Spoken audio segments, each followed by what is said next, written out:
Hello friends, welcome to Electron College. നമ്മൾ discuss ചെയ്തുകൊണ്ടിരിക്കുന്ന PYQs ആയിരുന്നു അല്ലേ. അപ്പോൾ കുറച്ച് ഒബ്ജക്റ്റീവ് ക്വസ്റ്റ്യൻസ് ആണ് നമ്മൾ ഡിസ്കസ് ചെയ്തുകൊണ്ടിരിക്കുന്നത്. അതിൻ്റെ കണ്ടിന്യൂഷൻ പാർട്ട് തന്നെയാണിത്. ഓക്കെ, അപ്പോൾ നമുക്ക് അടുത്ത ക്വസ്റ്റ്യനിലേക്ക് നമുക്ക് എന്ത് ചെയ്യാം, കടക്കാം. ഓക്കെ, നമ്മൾ 13th ആണ് ഫിനിഷ് ചെയ്ത്. നെക്സ്റ്റ് നമുക്ക് 14th ക്വസ്റ്റ്യനിലേക്ക് നമുക്ക് പോകാം. അപ്പം അതിൽ പറയുന്നത് for firing angle of 60 degree in respect of a single phase half wave controlled rectifier with resistive load supplied from a 230 volt RMS 50 Hz average output voltage.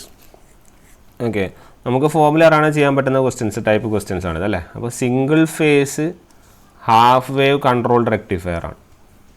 അപ്പോൾ single phase half wave controlled റെക്ടിഫയറിൻ്റെ output വോൾട്ടേജിൻ്റെ equation പറഞ്ഞാൽ ഇത് ചെയ്യാം അല്ലേ. എന്താണ് output വോൾട്ടേജിൻ്റെ equation? That is nothing but Vm/2π × 1 + cos alpha. Clear? നമുക്കിവിടെ RMS വോൾട്ടേജാണ് തന്നിരിക്കുന്നത്. അപ്പോൾ നമുക്ക് Vm മാക്സിമം, Vm എന്ന് പറഞ്ഞാൽ മാക്സിമം വോൾട്ടേജാണ്. അപ്പോൾ Vm കാണണം. Vm എന്ന് പറഞ്ഞാൽ എന്താ? It will be √2 Vrms. So it will be √2 × 230. ശരിയല്ലേ? അപ്പോൾ അതിവിടെ സബ്സ്റ്റിറ്റ്യൂട്ട് ചെയ്യുമ്പോൾ എന്ത് വരും? √2 × 230 divided by 2π × 1 + cos alpha. Alpha എന്ന് പറയുന്നത് 60 degree ഫയറിംഗ് ആംഗിൾ അല്ലേ, cos 60. So it will be √2 × 230 divided by 2π × 1 + cos 60 എത്രയാണ്? cos 60 1/2 അല്ലേ. 1/2 എന്ന് പറഞ്ഞാൽ 0.5, 1.5 അല്ലെങ്കിൽ 3/2 എന്ന് എഴുതാം അല്ലേ. അപ്പോൾ നിങ്ങളിത് ചെയ്ത് നോക്കുക. ചെയ്ത് നോക്കുമ്പോൾ U will be getting an answer 77.5. Okay, U will be getting A 77.5 വോൾട്ടാണ് ഇതിൻ്റെ ആൻസർ. ഓക്കെ, അപ്പോൾ ഫോർമുല പഠിക്കാൻ വേണ്ടിയുള്ള ഒരു പ്രോബ്ലമാണിത്. Vm/2π × 1 + cos alpha. Clear? Next question. A half wave thyristor converter supplies a pure inductive load.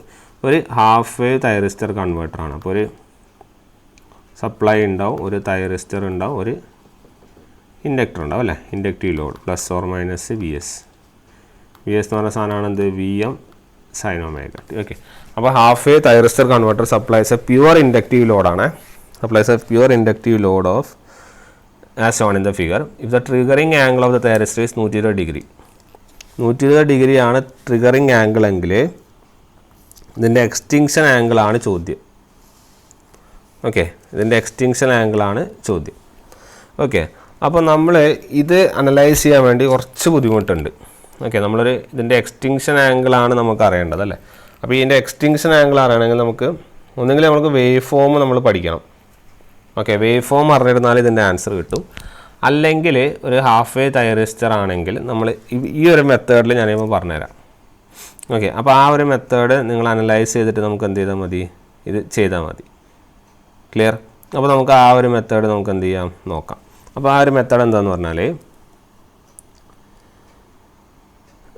You are giving നമ്മുടെ സാധാരണ ഇതിൻ്റെ voltage അല്ലെങ്കിൽ VS എന്ന് പറഞ്ഞാൽ നമ്മൾ എഴുതാറുണ്ട് L × di/dt. ശരിയല്ലേ? അത് VS എന്ന് പറഞ്ഞാൽ it will B Vm sin ωt അല്ലേ. Vm sin ωt എന്ന് പറഞ്ഞ സാധനമാണ് എന്ത്? L × di/dt. എന്നിട്ട് നമ്മൾ di/dt ഇതിൻ്റെ അകത്ത് നിന്ന് കണ്ടിട്ടുണ്ട്. di/dt എന്ന് പറഞ്ഞാൽ എന്താ? Vm/L × sin ωt. ഇത് നമ്മൾ ഇൻ്റഗ്രേറ്റ്, രണ്ട് സൈഡ് ഇൻ്റഗ്രേറ്റ് ചെയ്ത് എന്ത് വരും? ഇത് ഇൻ്റഗ്രേറ്റ് ചെയ്ത് I മാത്രമാവും. അപ്പോൾ I = Vm/ ഇവിടെ ഒമേഗ താഴേക്ക് വരും അല്ലേ. അപ്പോൾ എന്ത് വരും? ωL × cos α - cos ωt. നമ്മൾ ലിമിറ്റൊക്കെ അപ്ലൈ ചെയ്യുമ്പോൾ ഇങ്ങനെ ഒരു ഇക്വേഷൻ നമുക്ക് കിട്ടിയിട്ടുണ്ട്. Vm/XL അല്ലെങ്കിൽ Vm/ωL × cos α - cos ωt. നിങ്ങൾക്ക് ഓർമ്മയില്ലെങ്കിൽ നിങ്ങളിവിടെ എഴുതി വയ്ക്കുക. നമ്മളിവിടെ നിന്ന് എവിടെ തൊട്ട് കണ്ടക്ട് ചെയ്യുന്ന ഒരു ആൽഫ ട്രിഗറിങ് ആംഗിൾ ആൽഫ മുതൽ T വരെയാണ് കണ്ടക്ട് ചെയ്യുന്നത്. ഓക്കെ, അതുകൊണ്ടാണ് ഇങ്ങനെ cos α - cos ωt കിട്ടി. അപ്പം ഈ എക്സ്റ്റിങ്ഷൻ ആംഗിൾ എവിടെയാണ് ഒക്കർ ചെയ്യുന്നതെന്ന് അറിഞ്ഞാൽ മതി. ആ എക്സ്റ്റിങ്ഷൻ ആംഗിൾ എവിടെയാണ് ഒക്കർ ചെയ്യുന്നത് വെച്ചാൽ ഇതിൻ്റെ ആൻസർ കിട്ടും. അതായത് the extinction angle occurs at ωt = β. Okay, ωt = βയിലാണ് നമ്മൾക്ക് എക്സ്റ്റിങ്ഷൻ ആംഗിൾ കിട്ടുന്നത്. ഈ സമയത്തുള്ള കറണ്ട് എത്രയാണെന്ന് അറിയണം. നമ്മൾ പഠിച്ചിട്ടുണ്ട് ഒരു പ്യുവർ എല്ലോടാകുമ്പോൾ കറണ്ട് കണ്ടിന്യൂസ് ആയിരിക്കും. ശരിയല്ലേ? അപ്പോൾ നമുക്ക് കറണ്ട് എന്ത് പറയാം? It will B 0. ഓക്കെ, അപ്പോൾ ആ ഒരു കൺസെപ്റ്റിൽ നമ്മളിവിടെ അപ്ലൈ ചെയ്യുകയാണെങ്കിൽ നിങ്ങൾക്ക് എന്ത് കിട്ടും? You will be getting Vm/ωL × cos of alpha minus cos beta equal to 0 അല്ലേ. അപ്പോൾ ഇതിൻ്റെ അകത്ത് പിന്നെ നമുക്ക് ഈ വി എം ബൈ ഒമേഗാലൊന്നും വേണ്ടത്, നമുക്കിത് മാത്രം മതി. Cos alpha minus cos beta equal to 0 എന്ന് കിട്ടും. അപ്പോൾ cos alpha equal to cos beta. Clear? ഇങ്ങനെ ഒരു സംഭവത്തെ സൊല്യൂഷനിലേക്ക് നിങ്ങൾ എത്തിപ്പെട്ട് കഴിഞ്ഞാൽ നിങ്ങൾ മനസ്സിലാക്കുക, നിങ്ങളുടെ എക്സ്റ്റിങ്ഷൻ ആംഗിളിൽ ഞാൻ പുതിയൊരു ഫോമിലാണ് സപ്ലൈ ചെയ്യാൻ പോകുന്നത്. അത് ഓർത്ത് വെച്ചോ. That is 2nπ plus or minus alpha. നിങ്ങൾക്ക് ഏതൊരു പ്രോബ്ലം കിട്ടിയാലും ഇത് വെച്ച് ചെയ്യാം കേട്ടോ. ഏതൊരു പ്രോബ്ലം കിട്ടിയാലും ഇത് വെച്ച് ചെയ്യാം. എക്സ്റ്റിങ്ഷൻ ആംഗിൾ ബീറ്റ എന്ന് പറഞ്ഞാൽ ഇനി മുതൽ നിങ്ങൾ 2nπ plus or minus alpha എന്ന് കണ്ടാൽ മതി. ഓക്കെ, ഈ ട്രിഗറിങ് ആംഗിൾ തന്നിട്ട് നിങ്ങൾ എക്സ്റ്റിങ്ഷൻ ആംഗിളാണ് ചോദിക്കുന്നതെങ്കിൽ ഈ ഒരു മെത്തേഡ് നിങ്ങൾക്ക് എന്ത് ചെയ്യാം, അപ്ലൈ ചെയ്യാം. ഓക്കെ, ഇതൊരു കുറച്ച് എക്സ്റ്റെൻഡ് പ്രോബ്ലം ആണ്. ബട്ട് സ്റ്റിൽ നമുക്ക് ഈ ഒരു സെക്ഷൻ അറിയുവാണെങ്കിൽ നമുക്ക് ഈസിലി നമുക്ക് എന്ത് ചെയ്യാം. അപ്പോൾ ഇവിടെ ആൽഫ എന്ന് പറയുന്നത് എത്രയാണ്, 120 ആണ്. ശരിയല്ലേ? അപ്പോൾ ഇവിടെ N1 എടുത്തോ, കാരണം അത് പ്രശ്നമല്ല. ഒരു തൈറസ്റ്റർ എന്നുള്ള രീതിയിൽ നമുക്ക് N1 എടുക്കാം. ഓക്കെ, അപ്പം N1 എടുത്തു കഴിഞ്ഞാൽ നമുക്ക് എന്ത് കിട്ടും? It will be 2π plus or minus 120. ശരിയല്ലേ? അപ്പോൾ പൈ എത്രയാണ്, 360 അല്ലേ? അപ്പം സോറി, പൈ 180 അല്ലേ? അപ്പം 2 × 180 എന്ന് പറഞ്ഞാൽ 360 പ്ലസ് 180 360 മൈനസ് 180 ഉള്ള ഓപ്ഷൻ തപ്പാം. അപ്പോൾ 360 പ്ലസ് 180 എന്ന് പറഞ്ഞാൽ 480 ഡിഗ്രിയും 360 മൈനസ് 120 എന്ന് 240 ഡിഗ്രിയും. അപ്പോൾ ഇതിൽ ഓപ്ഷൻ ഉണ്ടോ? ഉണ്ട്. 240 ഡിഗ്രി ഓപ്ഷനുള്ള സാധനമുണ്ട്. ഇതാണ് അതിൻ്റെ കൺസെപ്റ്റ്. ക്ലിയർ? റെയർ ക്വസ്റ്റ്യൻ ആണ്, കിട്ടി. ഓക്കെ, അപ്പോൾ റെയർ ക്വസ്റ്റ്യൻ ആയതുകൊണ്ടാണ് പിക്ക് ചെയ്തുകൊണ്ടാണ്. നിങ്ങൾക്ക് ഒരു മാർക്ക് കിട്ടിയാൽ അത്രയും ലാഭമാണെന്ന് നമുക്ക് മനസ്സിലാക്കുക. അപ്പോൾ ഈ ഫോമുല ജസ്റ്റ് നിങ്ങളൊന്ന് എഴുതി വെച്ചേക്ക്. ഓക്കെ, ഇനി ഇങ്ങനത്തെ ഒരു ക്വസ്റ്റ്യൻ കണ്ടാൽ ഇതിലൊക്കെ ഒന്നിലൊന്ന് കിട്ടിയാലേ ഉള്ളൂ കേട്ടോ. ഇതൊന്നും ഇങ്ങനെ റിപ്പീറ്റ് ചെയ്ത് കുറേ പ്രാവശ്യം വരാത്ത ക്വസ്റ്റ്യൻസ് ആണ്. എങ്ങാനും ചോദിച്ചു കഴിഞ്ഞാൽ നിങ്ങൾക്ക് കിട്ടുകയാണെങ്കിൽ നല്ലതാണ്. ബാക്കി ആരും ഇങ്ങനെ ചെയ്യാനൊന്നും കിട്ടൂല അത്. ഓക്കെ, അപ്പോൾ ഈ ഒരു ഫോമുല ഓർത്ത് വെച്ചാൽ നിങ്ങൾക്ക് ഈസി ആയിട്ട് നമുക്ക് എന്ത് ചെയ്യാം, ഈ പ്രോബ്ലത്തിന് അപ്രോച്ച് ചെയ്ത് വെക്കാം. ഇത് ഇങ്ങനെ തന്നെ ചോദിക്കുള്ളൂ. ചോദിക്കുന്നുണ്ടെങ്കിൽ നിങ്ങൾ നോക്കിക്കോ, ഇതിൽ ട്വിസ്റ്റ് ഒന്നും വരുമൊന്നുമില്ല. അപ്പോൾ ഈ റെയർ ക്വസ്റ്റ്യൻസിൻ്റെ പ്രത്യേകിച്ച് ട്വിസ്റ്റിംഗ് ഒന്നും ഉണ്ടാവില്ല. സെയിം ക്വസ്റ്റ്യനെ ഡിറ്റോ അടിക്കുകയേ ചെയ്യുള്ളൂ. അതുകൊണ്ട് തന്നെ നിങ്ങൾക്ക് എന്താണോ നിങ്ങളുടെ എയിം, അല്ലെങ്കിൽ എന്താണോ നമുക്ക് ഇത് കിട്ടാനുള്ളത് അത് തന്നെ കിട്ടും. ഓക്കെ, ആ ഒരു പോയിൻ്റ് ഓർത്ത് വയ്ക്കാം. ഓക്കെ, ദെൻ നെക്സ്റ്റ്, നേരത്തെ നമ്മൾ single phase half wave controlled bridge റെക്ടിഫയറിൻ്റെ ഫോമുല പറഞ്ഞു അല്ലേ? അതുപോലെ തന്നെ നമുക്ക് സിംഗിൾ ഫേസ് ഫുൾ വേവിൻ്റെ ഫോമുലയും കൂടി നമ്മൾ പറയാൻ മറന്നുപോയതാണ്. ഓക്കെ, എന്താണ്? Output voltage equal to 2Vm/π × cos alpha. പറയണമെന്ന് വിചാരിച്ചായിരുന്നു, മറന്നുപോയി. നിങ്ങൾ പേജ് വെച്ചേക്ക് കേട്ടോ. ഫുൾ വേവിൻ്റെ ഫോമുല, സിംഗിൾ ഫേസ് ഹാഫ് വേവിൻ്റെ ഫുൾ വേവിൻ്റെ ഔട്ട്പുട്ട് വോൾട്ടേജ്. അപ്പോൾ ഹാഫ് വേവിൻ്റെ formula Vm/2π × 1 + cos alpha. Full വേവിൻ്റെ formula 2Vm/π × cos alpha.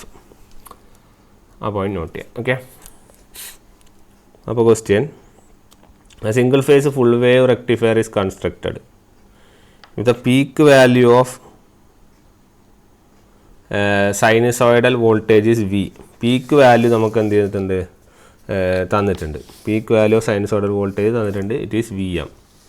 Okay, and delay angle is π/3 radian. π/3 radian. Then the average value of output voltage. Okay, average value of output voltage ആണ് ചോദ്യം. Okay, അപ്പം average value of output voltage നമുക്ക് കിട്ടും. ഞാനിപ്പോൾ just പറഞ്ഞ് നിർത്തിയല്ലോ formula. ആ formula ഞാനിപ്പോൾ പറഞ്ഞല്ലോ. ഫുൾ വേവ് റെക്ടിഫയറിൻ്റെ ഫോർമുല എന്താണ്?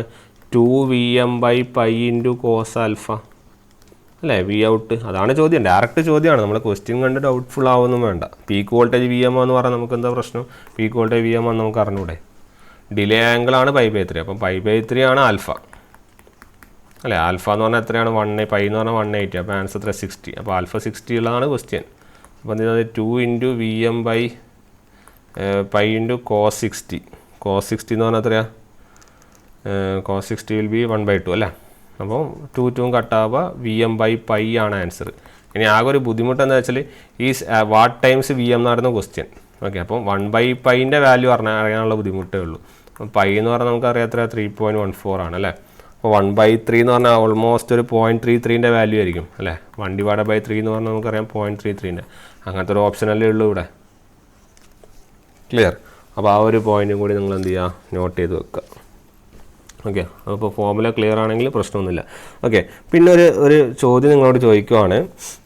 നിങ്ങളെ ഒരു ബ്രിഡ്ജ് റെക്ടിഫയർ അല്ലെങ്കിൽ ഫുൾ വേവ് റെക്ടിഫയറിൻ്റെ തന്നെ ബ്രിഡ്ജ് റെക്ടിഫയർ ആണ് ചോദിക്കുന്നതെങ്കിൽ ബ്രിഡ്ജ് റെക്ടിഫയറിൻ്റെ ഔട്ട്പുട്ട് വോൾട്ടേജ് അല്ല, ഞാൻ പറയാൻ പോകുന്നൊരു പോയിന്റ് എന്ന് വെച്ചാൽ ഇൻപുട്ട് പവർ ഫാക്ടറാണ് ചോദിക്കുന്നതെങ്കിൽ, ഇപ്പോൾ ഫുൾ വേവ് റെക്ടിഫയറിലും കണക്ക് തന്നെയാണ്. Input power factor, input PF ആണ് നിങ്ങളുടെ ക്വസ്റ്റ്യൻ, ഇൻപുട്ട് പവർ ഫാക്ടർ ആണ് നിങ്ങളുടെ ക്വസ്റ്റ്യൻ എന്ന് വെച്ചാൽ അതിൻ്റെ answer 2√2π cos alpha. Okay, 2√2π × cos alpha ആണ് ഫോർമുല. ഈ ഫോർമുല ഒന്ന് നോട്ട് ചെയ്ത് വെച്ചോ കേട്ടോ. ഇൻപുട്ട് പവർ ഫാക്ടർ ആണ് ചോദിക്കുക. കാരണം ഇതൊക്കെ ഉണ്ടല്ലോ നമ്മൾ ഈ ഫോർമുല പഠിച്ചാൽ നമുക്ക് കിട്ടി. കാരണം ഇതൊക്കെ ഡയറക്റ്റ് ക്വസ്റ്റ്യനേ വരുന്നുണ്ടെങ്കിൽ. അപ്പോൾ നേരത്തെ ഇവിടെ ഇപ്പോൾ ഈ ഒരു ക്വസ്റ്റ്യനിൽ തന്നെ നിങ്ങളോട് ഈ ഔട്ട്പുട്ട് വോൾട്ടേജിന് പകരം ഇൻപുട്ട് പവർ ഫാക്ടറാണ് പറഞ്ഞിരുന്നെങ്കിൽ നിങ്ങൾക്ക് സുഖമായി ചെയ്തുകൂടെ. നമുക്കറിയാം cos ആൽഫ 60, ഈ സാധനം ഇവിടെ സബ്സ്റ്റിറ്റ്യൂട്ട് ചെയ്താൽ പോരാ. അപ്പോൾ ആൻസർ 2√2π × cos 60, cos 60 1/2, ഇതും കട്ടായി പോയി കഴിഞ്ഞ് അല്ലേ. അപ്പോൾ ആൻസർ 2/2π. ഇത് മാത്രമേ അറിയാം, ഇത് നമുക്ക് ചെയ്യാൻ പറഞ്ഞാൽ മതി. 1/π വാല്യൂ നമ്മൾ കണ്ടുപിടിച്ചത് എത്ര 0.33 അടുപ്പിച്ചിട്ടാണ്. √2 എന്ന് പറഞ്ഞാൽ എത്ര 1.4. അപ്പോൾ 1.4 × 3 അടുപ്പിച്ചുള്ളൊരു വാല്യൂ. അപ്പോൾ 1.234 4.5 ഇടയിലുള്ള 4.25 അല്ലെ 4.5 ഇടയിലുള്ളൊരു വാല്യൂ ആയിരിക്കും. ക്ലിയർ? അപ്പോൾ ആ ഒരു പോയിന്റ് മാത്രമേ നമ്മൾ എന്ത് ചെയ്യാനുള്ളൂ, നോട്ട് ചെയ്യാനുള്ളൂ. ഓക്കെ, അപ്പം അപ്പോൾ ആ ഒരു അങ്ങനത്തെ ഒരു ഫോർമുല നമുക്ക് അറിയുവാണെങ്കിൽ നല്ലതാണ്. ഓക്കെ, അതുകൊണ്ടാണ് ഈ ഫോർമുല കൂടുതൽ ഞാൻ ഇതിലേക്ക് എടുത്ത് കൊണ്ടുവരുന്നത്. അപ്പോൾ ആ ഒരു പോയിന്റും കൂടി നോട്ട് ചെയ്ത് വെക്കുക കേട്ടോ. അപ്പോൾ ഇൻപുട്ട് പവർ ഫാക്ടർ ആണെങ്കിൽ 2√2π × cos ആൽഫ. അടുത്തത് ഒരു ഫോർമുല തന്നെ ബേസ് ചെയ്തിട്ടുള്ളൊരു സാധനമാണ്. ഇത് ചിലപ്പോൾ ഞാൻ അവിടെ പറഞ്ഞിട്ടുണ്ടാവില്ല, അതുകൊണ്ടാണ് ഞാൻ ഈ ക്വസ്റ്റ്യനെയറിൽ ഇൻക്ലൂഡ് ചെയ്തിരിക്കുന്നത് കേട്ടോ. When the firing angle alpha of a single phase fully controlled, ഇതും ഫുള്ളി കൺട്രോൾഡ് റെക്ടിഫയറിൻ്റെ സംഭവം തന്നെയാണ്. Feeding constant DC current into a load of 30 degree. Displacement power factor, അടുത്തൊരു സാധനം. ഇത് ഇൻപുട്ട് പവർ ഫാക്ടർ അല്ല, ഇത് ഡിസ്പ്ലേസ്മെൻറ്റ് പവർ ഫാക്ടർ. ഇത് വേറെ തന്നെ സാധനമാണ്. ഓക്കെ, ഇപ്പോൾ ഇൻപുട്ട് പവർ ഫാക്ടറാണ് നമ്മൾ നേരത്തെ പറഞ്ഞ സാധനം. അപ്പോൾ രണ്ട് മാറിപ്പോകരുത്. ഇത് ഇൻപുട്ട് പവർ ഫാക്ടറാണ്, ഡിസ്പ്ലേസ്മെൻറ്റ് പവർ ഫാക്ടറാണ്. ഓക്കെ, ഇങ്ങനെയാണ് ചോദ്യമെങ്കിൽ, ഡിസ്പ്ലേസ്മെൻറ്റ് പവർ ഫാക്ടറാണ് ചോദ്യമെങ്കിൽ cos ആൽഫ എന്നുള്ളതാണ് അതിൻ്റെ ആൻസർ. കഴിഞ്ഞു, ആൻസർ കഴിഞ്ഞു, ഇത്രേ ഉള്ളൂ. ഇതാണ് ഈ ഫോർമുല പറഞ്ഞാൽ ഇത് ആൻസർ കഴിഞ്ഞു. ഇത് അറിയില്ലെങ്കിൽ ചെയ്യാനും പറ്റില്ല, അതാണ് ഇതിൻ്റെ പ്രശ്നം.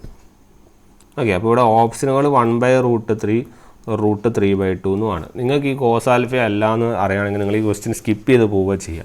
അപ്പോൾ നമ്മൾ displacement power factor cos alpha എന്ന് അറിയുവാണെങ്കിൽ പ്രശ്നമേ ഇല്ല. cos 30 എന്ന് വെച്ചാൽ √3/2 ഇതാ കിട്ടി. ഒരു മാർക്ക് കിട്ടി. നമുക്ക് എങ്ങനെയായാലും ഒരു മാർക്ക് കിട്ടിയാൽ,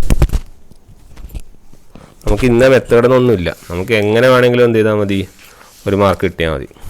ശരിയല്ലേ? അപ്പം ഇതാണ് അതിൻ്റെ കൺസെപ്റ്റ്. ഈ ഡിസ്പ്ലേസ്മെൻറ്റ് പവർ ഫാക്ടറാണ് ചോദ്യമെങ്കിൽ എന്താണ്, cos ആൽഫയാണ് അതിൻ്റെ ആൻസർ. ഓക്കെ, അപ്പോൾ നമുക്ക് നെക്സ്റ്റ് ക്വസ്റ്റ്യനിലേക്ക് കിടക്കാം. ഓക്കെ, നെക്സ്റ്റ് ക്വസ്റ്റ്യൻ ഇതാണ്.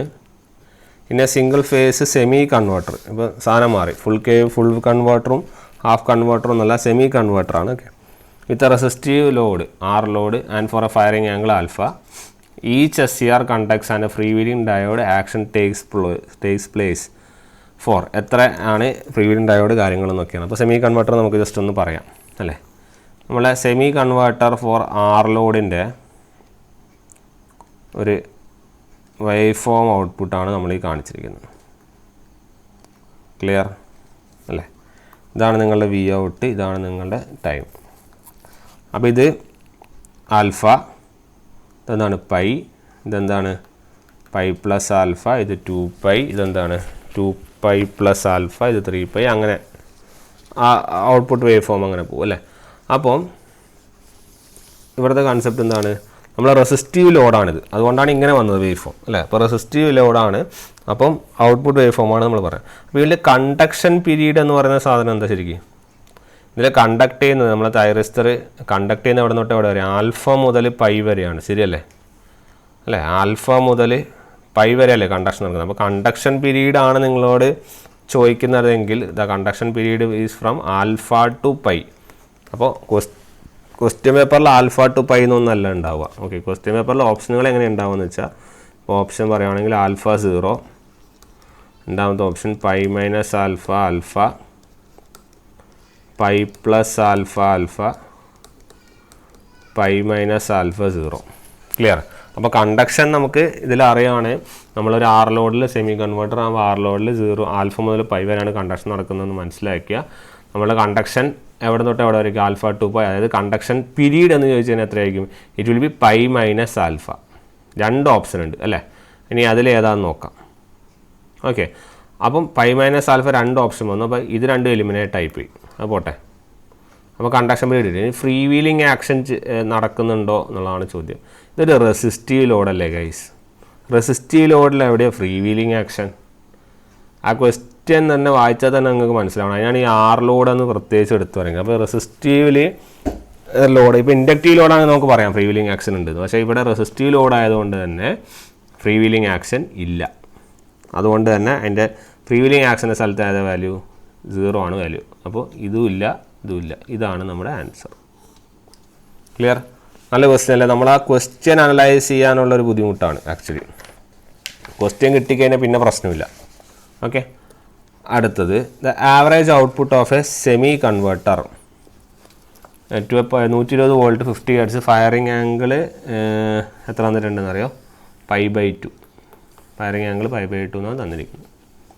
ഇതിൻ്റെ ഔട്ട്പുട്ട് വോൾട്ടേജ് ആണ് ചോദിച്ചിരിക്കുന്നത്. അപ്പോൾ സെമി കൺവേർട്ടറിൻ്റെ ഔട്ട്പുട്ട് വോൾട്ടേജ് അടുത്തൊരു ഫോമുല പഠിക്കലാണ് നമ്മുടെ ഉദ്ദേശം. സെമി കൺവേർട്ടറിൻ്റെ ഔട്ട്പുട്ട് വോൾട്ടേജിൻ്റെ equation that is V out equal to Vm/π into 1 + cos alpha. ഇതങ്ങ് പഠിച്ചു വെച്ചേക്കുക. Vm/π into 1 + cos alpha. Clear? ഇതേപോലെ തന്നെ ഒരു ഇക്വേഷൻ നമ്മൾ നേരത്തെ കണ്ടിരുന്നു. എവിടെ ഇത് ഇക്വേഷൻ? എവിടെ? ഇതാ Vm/2π ഇൻറ്റു 1 + cos ആൽഫ. ഇതാരായിരുന്നു? ഹാഫ് വേവ് ആയിരുന്നു. അപ്പോൾ ഹാഫ് വേവിൻ്റെ പ്രത്യേകത എന്ന് പറഞ്ഞാൽ ഇവിടെ അടിയിലൊരു 2 ഉണ്ടാവും. ക്ലിയർ? സെമി കൺവേർട്ടർ ആകുമ്പോൾ നിങ്ങൾ ആ 2നെ ഒഴിവാക്കിയാൽ അത് സെമി കൺവേർട്ടറായി. ക്ലിയർ? ഇനി ഫുൾ വേവ് ആണെങ്കിലോ? ഫുൾ വേവ് ആണെങ്കിൽ 1 + cos ആൽഫ ഇങ്ങനത്തെ പരിപാടികളല്ല. എന്താണ് എക്സാക്ട്ലി ഡയറക്റ്റ് എന്താണ് Vm/π 2Vm/π into cos alpha. Clear? അപ്പോൾ ഹാഫ് വേവ് ആണെങ്കിൽ Vm/2π into 1 + cos alpha. Semi converter ആണെങ്കിൽ ഈ 2 നിങ്ങൾ ഒഴിവാക്കുക. ഫുൾ വേവ് ആണെങ്കിൽ 2Vm/π ഇൻറ്റു cos ആൽഫ. കഴിഞ്ഞു. 3 ഫോർമുലയല്ലേ? സിംഗിൾ ഫേസിൽ പഠിക്കേണ്ട ഔട്ട്പുട്ട് വോൾട്ടേജിൽ സ്ഥിരമായിട്ട് ചോദിക്കുന്ന 3 ഫോർമുലാസ് നിങ്ങൾ പഠിച്ചു കഴിഞ്ഞു. ക്ലിയർ? ഈ ഫോർമുല അറിയുകയാണെങ്കിൽ പിന്നെ ഇത് ചെയ്യാം. എന്താണ് വി ഔട്ട് വരിക? 2Vm ആണ്. അപ്പോൾ RMS വോൾട്ടേജാണ് തന്നിരിക്കുന്നത്. ഓക്കെ, അപ്പോൾ √2 ഇൻറ്റു 120 ഇങ്ങനെ തന്നെ RMS ആണെന്ന് ഓർത്തോട്ടെ. അല്ലെങ്കിൽ കറക്റ്റായിട്ട് അവർ പറയും മാക്സിമം വോൾട്ടേജ് ആണ് എന്താണെന്നൊക്കെ അവർ കൃത്യമായിട്ട് പറയും. ഇല്ലെങ്കിൽ മനസ്സിലാക്കാതെ RMS ആണ്. ഓക്കെ, അപ്പോൾ √2 into 120/π into 1 + cos π/2. cos π/2 cos 90 അല്ലേ? cos 90 എന്ന് പറഞ്ഞാൽ നമുക്കറിയാം cos 0 ആണ് 1, cos 90 എന്ന് വെച്ചാൽ 1 തന്നെയാണ് അല്ലേ? അപ്പോൾ 2 ഇവിടെ വരും, ഒരു എക്സ്ട്രാ 2 വരും. അപ്പോൾ നിങ്ങളത് ചെയ്ത് നോക്കിക്കോ. നിങ്ങൾക്ക് ചെയ്ത് തന്നെ U will be getting an answer 54.02. Okay, ഇനി മുതൽ നിങ്ങൾ ഇത് ജസ്റ്റ് അസ്യൂം ചെയ്തെടുക്കുന്നത് വളരെ മൈന്യൂട്ട് വാല്യൂ ആണ്. അപ്പോൾ കറക്റ്റായിട്ട് ചെയ്യേണ്ടി വരും കേട്ടോ. നമ്മൾ നേരത്തെ 1/π 3.14 1/3 എടുത്തിട്ടൊക്കെ ചെയ്ത് അതിന് പകരം കറക്റ്റായിട്ട് അസ്യൂം ചെയ്ത് ചെയ്യേണ്ടി വരും. കാരണം ഇവിടെ 2 അടുപ്പിച്ചുള്ള വാല്യൂസ് തന്നിട്ടുണ്ട് ഓപ്ഷനായിട്ട്. So it will be a difficult one. അപ്പോൾ കറക്റ്റായിട്ട് നിങ്ങൾ എടുത്തെടുത്ത് ചെയ്യേണ്ടി വരും. ഓക്കെ, മാത്സ് ചെയ്യുക, മാർക്ക് സ്കോർ ചെയ്യുക. Okay, next one a free wheeling ഡയോഡിൻ്റെ ഫേസ് കൺട്രോൾഡ് റെക്ടിഫയർ. എന്താണ് ഇതിൻ്റെ പർപ്പസ് എന്നുള്ളതാണ് ചോദ്യം. ഓക്കെ, അപ്പോൾ free wheeling diode in a phase controlled rectifier എന്താണ് purpose? It decreases the possibility of discontinuous conduction, increases the possibility of discontinuous conduction, causes additional reactive power requirement. Okay, free wheeling ഡയോഡിൻ്റെ പ്രത്യേകത എന്ന് പറഞ്ഞാൽ നമ്മൾ പറഞ്ഞിട്ടുണ്ട് അല്ലേ? ഈ ഫ്രീ വീലിംഗ് ഡയോഡ് എന്ന് പറയുന്ന സാധനത്തിന് നമുക്ക് എന്ത് ചെയ്യാം? ബൈപ്പാസ് ഡയോഡെന്നും വിളിക്കാം കേട്ടോ. ബൈപ്പാസ് ഡയോഡെന്നോ അല്ലെങ്കിൽ കമ്മ്യൂട്ടേറ്റിംഗ് ഡയോഡെന്നോ വിളിക്കാം. ബൈപ്പാസ് ഡയോഡെന്നോ കമ്മ്യൂട്ടേറ്റിംഗ് ഡയോഡെന്നോ വിളിക്കാം. എന്താണ് ഇതിൻ്റെയൊക്കെ മെയിൻ പർപ്പസ്? ഇതിൻ്റെ മെയിൻ പർപ്പസ് എന്ന് വെച്ചാൽ നമ്മളെ വേവ് ഫോമിൻ്റെ ഇമ്പ്രൂവ്മെൻ്റ് ആണ് അല്ലേ? നമ്മൾ പറഞ്ഞു to improve your wave form of ഏതിൻ്റെയൊക്കെ? നമ്മുടെ ലോഡ് കറണ്ടിൻ്റെയും അതുപോലെ തന്നെ പവർ ഫാക്ടറിൻ്റെയും വേവ് ഫോം ഇമ്പ്രൂവ്മെൻ്റ് ആണ് മെയിൻ അജണ്ട അല്ലേ? അപ്പോൾ നമ്മളൊരു ഇൻഡക്റ്റീവ് ഇത് വരുമ്പോഴാണ്, ഇൻഡക്റ്റീവ് സർക്യൂട്ട് വരുമ്പോഴാണ് ആക്ച്വലി ഫ്രീ വീലിംഗ് ഡയോഡിൻ്റെ പർപ്പസ് വരുന്നത് ഓക്കെ. അപ്പം ഇൻഡക്റ്റീവ് ലോഡിലുള്ള ആ എനർജി ഡിസിപ്പേഷൻ്റെ കാര്യങ്ങളെ കുറിച്ചൊക്കെ നമ്മൾ അതിൽ ഡീറ്റെയിൽ ആയിട്ട് പറയുന്നുണ്ട്. അപ്പോൾ അതൊന്നും പ്രശ്നമില്ല, നിങ്ങൾക്ക് ഇത് മനസ്സിലാക്കുക. ഇതാണ് പർപ്പസ്. അപ്പോൾ ലോഡ് കറണ്ടിൻ്റെ കണ്ടിന്യൂറ്റിയും കാര്യങ്ങളാണ് നമ്മൾ മെയിനായിട്ട് നമ്മൾ എന്ത് ചെയ്യുന്നത്, ഫോക്കസ് ചെയ്യുന്നത് അല്ലേ. Load current should be continuous. Even നമ്മുടെ തൈറിസ്റ്റർ ബ്ലോക്ക്ഡ് ആയാൽ പോലും നമ്മുടെ ലോഡ് കറണ്ടിൻ്റെ കണ്ടിന്യൂറ്റി ആണ് നമ്മുടെ മെയിൻ പ്രോഗ്രാം. അപ്പോൾ ഇതിൽ പറഞ്ഞിരിക്കുന്നതിൽ മോസ്റ്റ് സ്യൂട്ടബിൾ ആൻസർ എന്ന് പറയുന്നത് എന്താണ്, it decreases the possibility of discontinuous conduction mode. Discontinuous conduction mode ഒഴിവാക്കിയിട്ട് ഏത് മോഡാണ് അവർ ഉദ്ദേശിക്കുന്നത്, it increases the possibility of, ഇത് ഇങ്ങനെയാണ് കറക്റ്റാണ്, ഈ ഡിസ് മാറ്റിയിട്ട് കണ്ടിന്യൂസ് ആണെങ്കിൽ കറക്റ്റാണ്, increases the possibility of continuous conduction ശരിയാണ് അല്ല. പക്ഷേ ഡിസ്കണ്ടിന്യൂസ് അല്ല, നമ്മൾ കണ്ടിന്യൂസ് കണ്ടക്ഷനാണ് നമ്മൾ ഉദ്ദേശിക്കുന്നത്. ഏത് വെച്ചിട്ട്, നമ്മുടെ ഫ്രീ വീലിംഗ് ഡയോഡ് വെച്ചിട്ട്. ക്ലിയർ? അപ്പോൾ അതാണ് ക്വസ്റ്റ്യൻ. അടുത്തത് സെയിം ക്വസ്റ്റ്യൻ്റെ തന്നെ വേറൊരു വേർഷനാണ്.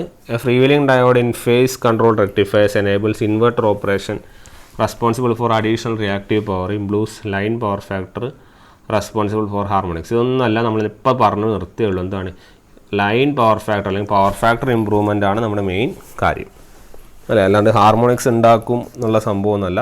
ഹാർമോണിക്സ് ഒന്നുമില്ല, ഹാർമോണിക്സൊക്കെ ഒഴിവാക്കുക, അല്ലെങ്കിൽ ഹാർമോണിക്സ് ഒഴിവാക്കുന്നത് പർപ്പസ് അല്ല. പക്ഷേ അങ്ങനെ നല്ല നല്ല കാര്യങ്ങളാണ് നമ്മൾ ഏതിൽ വരുന്നുള്ളൂ, നമ്മുടെ ഫ്രീ വീലിംഗ് ഡയോഡിൽ വരുന്നുള്ളൂ. So the answer is it improves the line power factor. Clear? Which statement is correct എന്നുള്ളതാണ് ചോദ്യം. എന്താണ് സ്റ്റേറ്റ്മെൻറ്റുകൾ, എന്താണ് phase controlled rectifiers at small, okay, phase controlled rectifier, okay, phase controlled rectifier അല്ല. എന്താണ് ക്വസ്റ്റ്യൻ?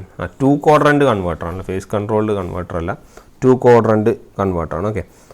അപ്പം ഏത് സ്റ്റേറ്റ്മെൻറ്റാണ്? Two quadrant converter working in first and second quadrants, the load current and load voltage എന്താണ് എന്നുള്ളതാണ് ചോദ്യം. ഓക്കെ.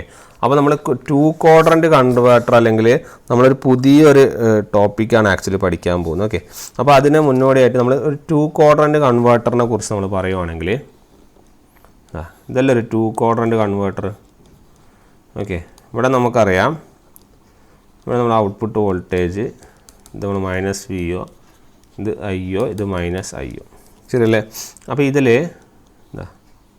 ഇതാണൊരു ടു ക്വാഡ്രൻറ്റ്, ഇത് first ക്വാഡ്രൻറ്റും ഇതെന്താണ് സെക്കൻഡ് ക്വാഡ്രൻറ്റുമാണ്. ഇവിടുത്തെ വോൾട്ടേജും കറണ്ടും ചോദിച്ചിട്ടുള്ളൂ, വേറെ ഒന്നുമില്ല. ഓക്കെ. അപ്പോൾ ഇതിൽ ലോഡ് വോൾട്ടേജും ലോഡ് കറണ്ടും എന്താണെന്നുള്ളതാണ് ചോദ്യം. ഓക്കെ. അപ്പോൾ ലോഡ് വോൾട്ടേജ് എപ്പോഴും പോസിറ്റീവാണ്, ഇതാ നിങ്ങൾ മനസ്സിലാക്കുക. രണ്ടിലും വോൾട്ടേജ് പോസിറ്റീവാണ്. പക്ഷേ കറണ്ട് എന്താവാം, പോസിറ്റീവ് ആവാം അല്ലെങ്കിൽ നെഗറ്റീവ് ആവാം അല്ലേ. അപ്പോൾ the load voltage and current are, load current is always നെഗറ്റീവോ, ലോഡ് കറണ്ട് അങ്ങനെ എപ്പോഴും നെഗറ്റീവ് ആണെന്നൊന്നും പറയുന്നില്ല. ലോഡ് കറണ്ടിനെ കുറിച്ചാണ് മെയിനായിട്ട് ചോദിച്ചിരിക്കുന്നത്. ഓക്കെ. അപ്പോൾ load current and voltage are always positive, always negative, positive or negative. Okay. ഇവിടെ ചെറിയൊരു തിരുത്ത് വരുത്തണം. ഈ ക്വസ്റ്റ്യനിലെ എൻ്റെ answer the load current are either positive, അല്ലെങ്കിൽ load current are positive or negative. പക്ഷേ ലോഡ് വോൾട്ടേജ് എപ്പോഴും എന്താണ്, ബോത്ത് പോസിറ്റീവാണ് കേട്ടോ. രണ്ട് ക്വാഡ്രൻറ്റിലും വോൾട്ടേജ് പോസിറ്റീവാണ്, പക്ഷേ കറണ്ട് എന്താണ്, പോസിറ്റീവ് ആവാം അല്ലെങ്കിൽ എന്താവാം, നെഗറ്റീവും ആവാം. ക്ലിയർ? അതാണ് അതിൻ്റെ ഒരു കൺസെപ്റ്റ്. ഓക്കെ. നെക്സ്റ്റ് നമ്മൾ ഡിസ്കസ് ചെയ്യുന്ന ഫോർ ക്വാഡ്രൻറ്റ് ഓപ്പറേഷനാണ്. ഓക്കെ. Four quadrant operation. അപ്പോൾ ഫോർ ക്വാഡ്രൻറ്റ് ഓപ്പറേഷൻ എന്ന് പറയുന്ന സാധനം എന്താണെന്ന് പറഞ്ഞു കഴിഞ്ഞാൽ, ഫോർ ക്വാഡ്രൻറ്റ് ഓപ്പറേഷന് ശരിക്കും എന്താണ് റിക്വയർമെൻറ്റ് എന്ന് ചോദിച്ചു കഴിഞ്ഞാൽ, നമ്മൾ പറഞ്ഞ ഇപ്പോൾ നേരത്തെ നമ്മൾ പറഞ്ഞ 2 ക്വാഡ്രൻ്റ് ആയിരുന്നു, ശരിയല്ലേ. അതിന് പകരം 4 ക്വാഡ്രൻ്റ് ഉണ്ട്. ഓക്കെ. 4 ക്വാഡ്രൻ്റ്. അപ്പോൾ 4 ക്വാഡ്രൻറ്റ് ഓപ്പറേഷന് 2 ഫുൾ കൺവേർട്ടർ വേണം. ഓക്കെ. ഈ 2 ഫുൾ കൺവേർട്ടർ നിർബന്ധമായിട്ടും വേണം. ആ 2 ഫുൾ കൺവേർട്ടർ എങ്ങനെയാണ് അതിൻ്റെ കണക്ഷൻ എന്നും പറയണം. ഓക്കെ. അപ്പോൾ four quadrant operation requires 2 full converters. അതിൽ തർക്കമൊന്നുമില്ല. 2 ഫുൾ കൺവേർട്ടേഴ്സ് എന്തായാലും വേണം. In which the 2 full converters should be connected. എങ്ങനെയാണ്, സീരീസ് ആണോ, പാരലാണോ, ബാക്ക് ടു ബാക്ക് ആണോ, എന്താണെന്നാണ് ചോദ്യം. ഓക്കെ. അപ്പോൾ ഇതിൻ്റെ ആൻസർ എന്താ വെച്ചാൽ, ഫോർ ക്വാഡ്രൻറ്റ് ഓപ്പറേഷൻ കിട്ടണമെങ്കിൽ it requires 2 full converters connected in back to back. Okay. Back to back ആയിട്ട് കണക്ട് ചെയ്താലാണ് നമുക്ക് എന്ത് ചെയ്യുക, 2 ഫുൾ കൺവേർട്ടേഴ്സ് നമുക്ക് കിട്ടുക. ഓക്കെ. ഓക്കെ ഓക്കെ, ഒരു മിനിറ്റ്, തെറ്റുണ്ട്, ഒരു മിനിറ്റ്, പറഞ്ഞത് ചെറിയൊരു മിസ്റ്റേക്ക് ഉണ്ട്, സോറി. ഓക്കെ, ഫുൾ കൺവേർട്ടേഴ്സിന് ബാക്ക് ടു ബാക്ക് ആയിട്ട് കണക്ട് ചെയ്താൽ നമുക്ക് കിട്ടില്ല. അതിൻ്റെ കാരണം എന്ന് വെച്ചാൽ ഇതിൻ്റെ ഒരു സർക്യൂട്ട് ഞാൻ വരച്ചു തരാം. ബാക്ക് ടു ബാക്ക് എന്ന് അറിയുന്നില്ല പറയണ്ടേ, പാരലാണ് കേട്ടോ ഗൈസ് ആൻസർ, സോറി പാരലാണേ പറഞ്ഞപ്പോൾ. അല്ല പാരലൽ അല്ലല്ലോ, ശരിയാ, ബാക്ക് ടു ബാക്ക് തന്നെയാണ്, സോറി ബാക്ക് ടു ബാക്ക് തന്നെയാണ്. അതെങ്ങനെ കണക്ഷൻ ഞാൻ പറഞ്ഞുതരാം, പാരലൽ അല്ല കേട്ടോ, ബാക്ക് ടു ബാക്ക് തന്നെയാണ്, ബാക്ക് ടു ബാക്ക് ആണ് അതിൻ്റെ ആൻസർ. എങ്ങനെയാണെന്ന് വെച്ച് കഴിഞ്ഞാൽ നമ്മൾ രണ്ട് കൺവേർട്ടറുകളെ നമ്മൾ ബാക്ക് ടു ബാക്ക് കണക്ഷൻ കൊടുത്തു കഴിഞ്ഞാലാണ് നമുക്ക് എന്ത് ചെയ്യുക, ഒരു ഫുൾ കൺവേർട്ടർ ഓപ്പറേഷൻ നമുക്ക് എന്ത് ചെയ്യുക സാധിക്കുക. ഓക്കെ, അപ്പോൾ ഒരു 4 ക്വാഡ്രൻ്റ് ഓപ്പറേഷന് ഈ ഒരു സാധനത്തിന് നമ്മളൊരു പുതിയ പേരിട്ടാണ് വിളിക്കുക. ഓക്കെ, അപ്പോൾ ആ പുതിയ പേരാണ് ആക്ച്വലി ഇതിൻ്റെ പേരാണ് ഡ്യുവൽ കൺവേർട്ടർ. ക്ലിയർ? അപ്പോൾ 2 ഫുൾ കൺവേർട്ടറിനെ ബാക്ക് ടു ബാക്ക് ഉള്ള കണക്ഷനെ വിളിക്കുന്ന പേരാണെന്ത്, ഡ്യുവൽ കൺവേർട്ടർ. ഓക്കെ, അപ്പോൾ 4 ക്വാഡ്രൻ്റ് ഓപ്പറേഷനുള്ള ഒരു ഡിവൈസിനെ പറ്റി നിങ്ങളോട് ചോദിക്കുകയാണെങ്കിൽ ആ 4 ക്വാഡ്രൻ്റ് ഓപ്പറേഷണൽ ഡിവൈസിനെ പറയേണ്ട പേരാണെന്ത്, ഡ്യുവൽ കൺവേർട്ടർ. ഓക്കെ, നമുക്കറിയാം നമ്മുടെ സെമി കൺവേർട്ടറൊക്കെ 1 ക്വാഡ്രൻ്റ് ഓപ്പറേഷനേ ഉള്ളൂ, ശരിയല്ലേ? നമ്മുടെ പക്ഷേ ഫുള്ളി ഇപ്പോൾ സെമി കൺവേർട്ടർ ആണെങ്കിൽ 1 ക്വാഡ്രൻ്റേ ഉള്ളൂ ഓപ്പറേഷൻ.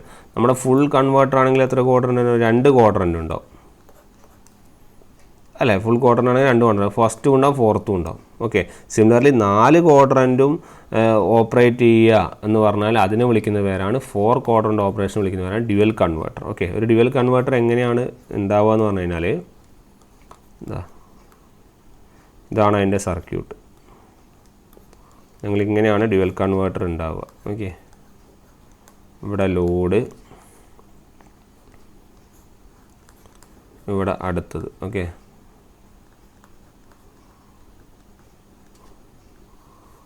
ഇങ്ങനെയാണ് നമ്മുടെ ഡ്യുവൽ കൺവേർട്ടറിൻ്റെ സർക്യൂട്ട്. നമ്മൾ ലീഡ്സ് തരിക, ഇപ്പം A ഡാഷ് B ഡാഷ് എന്നാണ് ഇവിടെ A B തന്നിട്ടുണ്ടെങ്കിൽ. ഓക്കെ, ഇതാണ് നമ്മളൊരു കൺവേർട്ടർ 1 സെക്ഷൻ, ഇതാണ് കൺവേർട്ടർ 2. ഓക്കെ, ഒന്നെങ്കിൽ നമുക്ക് എന്ത് ചെയ്യാം, അപ്പോൾ ഇതാണ് നമ്മുടെ ഡ്യുവൽ കൺവേർട്ടർ കേട്ടോ.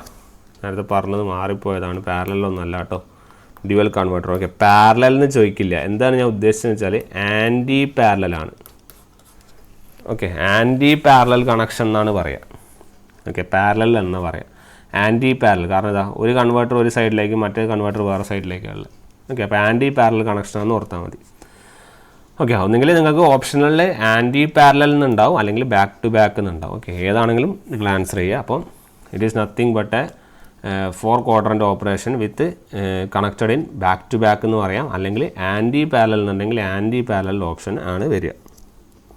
ഓക്കെ, അപ്പോൾ 4 പൊളാരിറ്റികൾ വരും, അതായത് 4 ക്വാഡ്രൻ്റ് ഓപ്പറേഷൻ എന്ത് ചെയ്യും, ഇതിൽ വരും, 4 ക്വാഡ്രൻ്റ് ഓപ്പറേഷൻ വരും. ഓക്കെ, അപ്പോൾ ആ ഒരു പോയിൻറ്റും കൂടി ഓർത്ത് വയ്ക്കുക. The following converters can be feed power in any of the 4 quadrants. ആ 4 quadrant ഓപ്പറേഷൻ നടത്തുന്ന സാധനത്തിൻ്റെ പേരാണെന്ത്, ഡ്യുവൽ കൺവേർട്ടർ. ക്ലിയർ? ഡ്യുവൽ കൺവേർട്ടറിനെ കുറിച്ച് കുറച്ചും കൂടി ഡീറ്റെയിൽ ചെയ്യാനുണ്ട്, അത് ഞാൻ എന്തായാലും നെക്സ്റ്റ് വീഡിയോയിൽ ചെയ്യാം. ഓക്കെ, ഡ്യുവൽ കൺവേർട്ടറിൻ്റെ കുറച്ചും കൂടി പോയിൻറ്റ്സും കുറച്ചും കൂടി ക്വസ്റ്റ്യൻസും ഉണ്ട്, അത് അടുത്ത വീഡിയോയിൽ ചെയ്യാം, ഇൻക്ലൂഡ് ചെയ്തിട്ടുണ്ട്. നമുക്ക് എന്തായാലും അടുത്ത വീഡിയോയിലായിട്ട് ചെയ്യാം. ഓക്കെ, അപ്പോൾ ഓർത്ത് വയ്ക്കുക, ഡ്യുവൽ കൺവേർട്ടർ എന്ന് പറഞ്ഞാൽ 4 ക്വാഡ്രൻ്റ് ഓപ്പറേഷനാണ്. ചോദിക്കുന്ന ചോദ്യങ്ങൾ ഇതാണ്, 4 ക്വാഡ്രൻ്റ് ഓപ്പറേഷനാണ്, 2 fully controlled converters anti parallel connect ചെയ്യുക അല്ലെങ്കിൽ ബാക്ക് ടു ബാക്ക് കണക്ട് ചെയ്യാന്ന് ചോദിച്ചാൽ അതിൻ്റെ ആൻസർ എന്താണ്, ഡ്യുവൽ കൺവേർട്ടറാണ്. ഇതിൻ്റെ ഫയറിംഗ് ആംഗിളും ഇതിൻ്റെ കുറച്ച് ബാക്കി കാര്യങ്ങളും എന്ത് ചെയ്യാണ്ട് ഡിസ്കസ് ചെയ്യാണ്ട് നമ്മൾ അടുത്ത വീഡിയോയിൽ നമുക്ക് എന്ത് ചെയ്യാം, ഡിസ്കസ് ചെയ്യാം. ഓക്കെ, അപ്പോൾ ഇന്ന് തൽക്കാലം എന്തായാലും ഇവിടെ നമുക്ക് എന്ത് ചെയ്യാം, വൈൻഡ് അപ്പ് ചെയ്യാം. നമുക്ക് നെക്സ്റ്റ് ക്ലാസ്സിൽ കാണാം. Okay then, thank you.